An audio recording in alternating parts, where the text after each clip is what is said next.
Sedikit memperjelas kata teroris apa, dari mana idenya?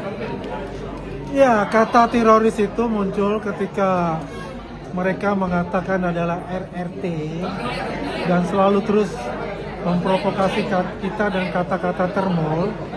Ya, saya menciptakan kata sendiri. Termol itu artinya terlalu mulia. Terlalu mulia kita dalam perjuangan kita menegakkan kebenaran itu sendiri. Untuk menghancurkan yang namanya desinformasi, fitnah, dan kebencian. Teroris itu muncul dari kata awal. Tifa, Roy, dan Rismond. TI-nya dari kata Tifa, ya, Ro-nya itu dari kata Roy, Ris itu kata Rismond. Teroris gitu. Tapi kan ini bicaranya agak ada preset. Teroris itu kan banyak diindikasi tidak baik dan dicegah seluruh Indonesia. Itu kan ada sedikit plesetan. Ada Ya, indikasi banyak sekali juga kayak Roy Suryo melaksanakan plesetan. Kenapa kita tidak bisa? Kita juga mampu untuk melakukan itu kan. Dan itu suatu hal yang keniscayaan lah gitu. Tidak ada hal-hal yang berbuntut bersifat makar atau dan sebagainya. Berarti ini hal yang wajar ya? Hal yang wajar ya, dia menciptakan kata-kata yang kita juga wajar. Pak Ade bilang hal wajar. Ya. Proses kan sedang berjalan atas laporan Jokowi. Tapi dari tim Pradi Bersatu atau Juang Prabowo menekan atau ingin cepat Polda menetapkan tersangka. Apakah dari timnya Abang sendiri tidak kepercayaan dengan penegak hukum? Ya begini, kita ini sangat mempercayai apa yang dilaksanakan oleh aparat penegak hukum, khususnya Polda Metro Jaya. Dan kita juga menyadari bahwasanya itu yang dilakukan adalah sangat berhati-hati karena banyaknya barang bukti, kemudian banyaknya saksi-saksi dan juga saksi-saksi ahli. Jadi intinya kita mempercayai itu. Apa yang kita lakukan ini adalah karena mereka ini selalu melaksanakan segala cara. Dari awalnya ijazahnya Pak Jokowi, kemudian melebar dan bersifatnya sudah sangat politis gitu. Bukan mencari kebenaran lagi menurut kata mereka, quote unquote secara ilmiah yang dilakukan, tapi ini bukan hal itu. Tapi yang dilakukannya itu adalah hal-hal yang sudah melampaui kebatasan dan kewajaran kita sebagai manusia. Ya, penggiringan opini publik, menciptakan fitnah-fitnah yang notabene ini adalah pemimpin kita selama 10 tahun. Dan apa tujuan mereka? Sudah sangat politis. Karena apa? Tujuan mereka ini sudah terencana betul, ada grand design di baliknya, ada dirijen yang mengatur untuk semua itu. Seperti apa dirijennya? Ya, itulah yang harus dicari oleh pihak aparat penegak hukum untuk itu. Tapi yang jelas kita percaya apa yang dilakukan oleh aparat penegak hukum, khususnya Polda Metro Jaya, adalah secara profesional mereka bekerja. Dan teman-teman ini adalah menggambarkan kerisauan hati teman-teman. Sampai kapan drama-drama ini berkesudahan, yang sudah menciptakan kejenuhan, yang sudah menciptakan polarisasi di dalam kemasyarakatan kita, yang bersaudara bisa menjadi lawan, dan akhirnya apa yang terjadi? Tidak ada yang merasa dimenangkan, justru mereka semua adalah yang dirugikan. Karena kita seperti diadu domba, suatu hal yang mestinya adalah hal yang remeh-temeh, yang tidak perlu terjadi. Bang, tadi kan dijelaskan kalau sebenarnya mendesak itu minta waktu sampai 2 minggu, 14 hari. Mungkin langkah selanjutnya kalau sebenarnya masih belum Iya, atas jadi sebagai saya tersangka, yakinlah dalam bulan ini sudah ada suatu keputusan hukum ya dari penyidik itu. Kita katakanlah begini, apakah tersangka, apakah SP3? Yang jelas keputusan hukumnya itu sudah ada gitu. Jadi kalau saya silakan, ini adalah babak final, babak semifinal. Finalnya itu nanti adalah di pengadilan, pembuktian alat-alat bukti, bertarung antara para pengacara berdasarkan alibi-alibi dan alat bukti yang nyata dan jelas. Tapi keyakinan kita dengan 500 alat bukti tersebut, ada 100 lebih sebagai saksi, ini menuju tersangka kepada mereka. Berarti dari abang sendiri ya sangat yakin bang ya? Sangat yakin, saya katakan 1000%. Ya, ini seperti 1000% ketika Roy Suryo, Rocky Gerung meninggalkan acara Rakyat Bersuara.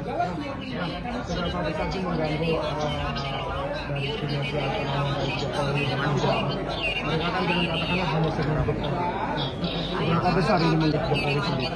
Iya, jelas saja ini sangat mengganggu, sangat mengganggu sekali. Gitu. Kinerja dari Pak Prabowo Gibran juga sangat terganggu, apalagi Mas Gibran posisi ada sebagai wakil presiden, ya kan? Luar biasa kita ada blessing di skala. Kemarin dari pihak MDIS mengeluarkan surat resmi menyatakan bahwa memang betul Mas Gibran itu belajar di University Bradford yang merupakan afiliasi dari Management Development Institute of Singapore yang disingkat MDIS di Singapura, ya. Jadi tidak ada keraguan-keraguan itu lagi, dan itu meruntuhkan semua argumen-argumen mereka bahwa Mas Gibran itu tidak lulus S1, tidak belajar di University of Bradford, gitu. Bang, tadi kan tadi sempat disinggung terkait Roy Suryo mungkin ya. Nah, itu mungkin tanggapan abang sendiri mungkin pas melihat Roy Suryo meninggalkan iNews itu bagaimana bang melihatnya? Oh, itu Rocky Gerung. Oh iya maksudnya Rocky Gerung maksudnya. Ya. Tanggapannya gimana? Ya, kalau kita waktu pembicaraan itu hak wajar ya. Dan saya juga hormat kepada Pak Rocky Gerung. Itulah namanya perdebatan. Perdebatan itu tidak ada yang namanya menang ataupun kalah. Perdebatan itu ada persepsi masing-masing.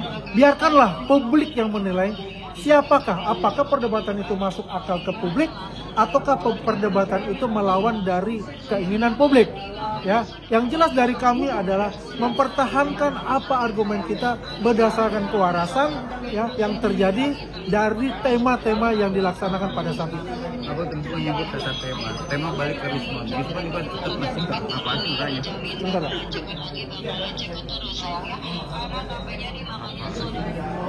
Ya kan balik tadi aku ngomong tentang tema, berbalik dengan kata statementnya si Rismon yang sekarang ini masih berkuat di salah satu TikTok bahwa pembuktian itu yang harus dibuktikan itu kemana ijazah asli clear. Ya, jadi gini, mohon maaf ya, saya berapa kali berdebat di media televisi dengan Rismon dan saya bongkar juga ijazah palsu dia, ya. Dan kemarin saya lihat bagaimana Profesor Kiki juga yang membongkar dia.